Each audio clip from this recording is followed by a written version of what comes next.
Assalamualaikum warahmatullahi wabarakatuh. Perkenalkan, nama saya Hafid Putra Alif, NIM 2020-1410 dari Prodi D4 Perhotelan Pondok Cabe.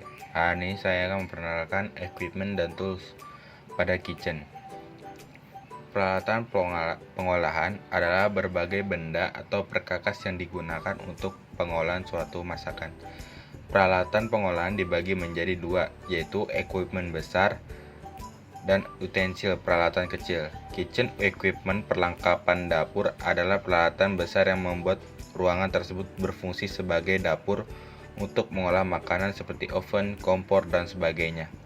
Kitchen tool atau utensil adalah peralatan kecil untuk mengolah makanan seperti panci, pisau, dan sebagainya. Berikut adalah contoh dan kegunaan kitchen tool dan kitchen utensil. Yang pertama, wok atau wajan. Biasanya alat ini digunakan untuk menumis atau menggoreng dengan minyak yang banyak. Pada umumnya bentuk wok tidaklah datar, melainkan memiliki bentuk cekung yang dalam. Yang kedua, stockpot. Biasanya digunakan untuk memasak makanan berkuah secara banyak karena stockpot sendiri memiliki ukuran yang tinggi dan masakan dapat matang secara menyeluruh dengan cepat. Nomor 3, saucepan. Biasanya digunakan untuk mempermudah membuat saus atau merebus air karena memiliki cekungan yang cukup dalam. Pada orang awam biasanya alat ini dikenal dengan sebutan panci. Nomor 4, chef knife. Pisau serbaguna.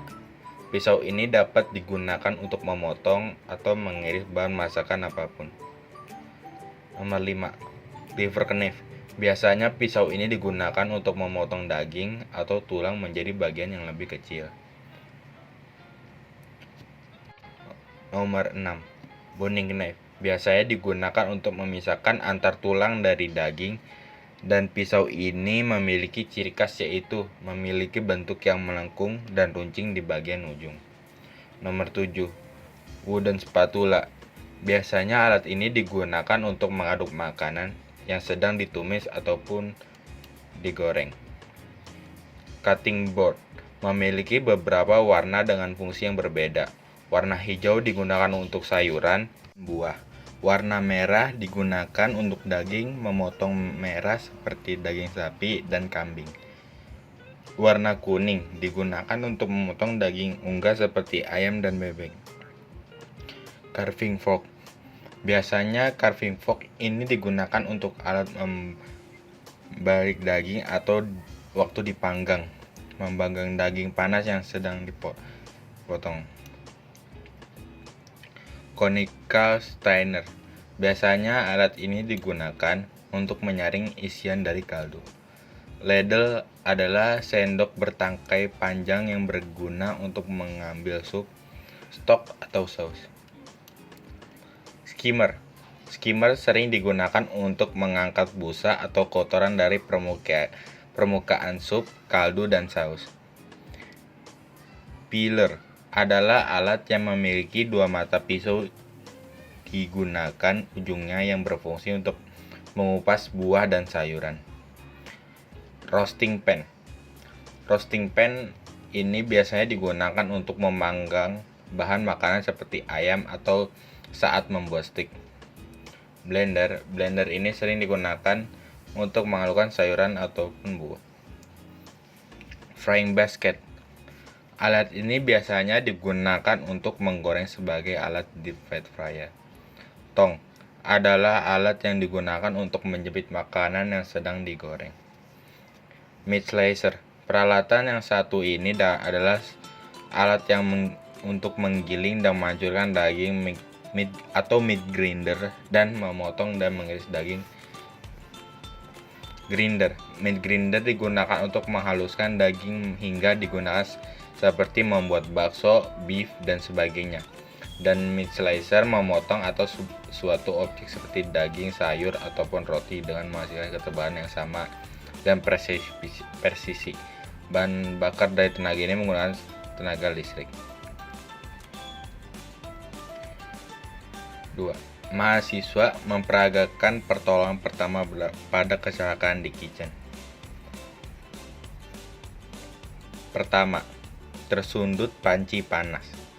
Jika Anda tersudut panci panas, awal kulit akan memerah, lalu menghitam dan kemudian menghilangkan bekas di kulit. Untuk mengatasinya, lakukan langkah yang sama seperti tercipat minyak air panas. Rendamlah bagian kulit yang terkena bagian panas panci dalam air bersih, karena itu akan mempermudah pembersihan luka pada kulit. Odol, kecap, mentega, atau bahan lainnya yang lebih padat dari air justru akan menahan panas pada luka. Panas yang tak terbuang akan menempel pada kecap, mentega, dan odol yang berubah menjadi minyak sehingga kulit Anda justru seperti digoreng. Tersiram air panas. Jika Anda tersiram air panas, segera celupkan bagian tubuh yang tersiram ke dalam air dingin sampai rasa panasnya hilang. Jika tersiram hampir sekujur tubuh, jangan ragu untuk menyemburkan diri ke dalam bak mandi. Isi terus bak mandi dengan air mengalir yang dingin dan diganti air jika sudah mulai terasa hangat. Jari teriris. Segera basuh jari yang terluka dengan air mengalir. Teteskan obat antiseptik pada luka. Setelah darah berhenti keluar, perban luka dengan cukup erat agar kulit menutup dengan rapi. Luka teriris biasanya cepat mengering. Yang terakhir, terpaparnya pedasnya cabai. Mungkin Anda pernah tak sengaja mengucek mata dengan tangan sebelah memotong cabai.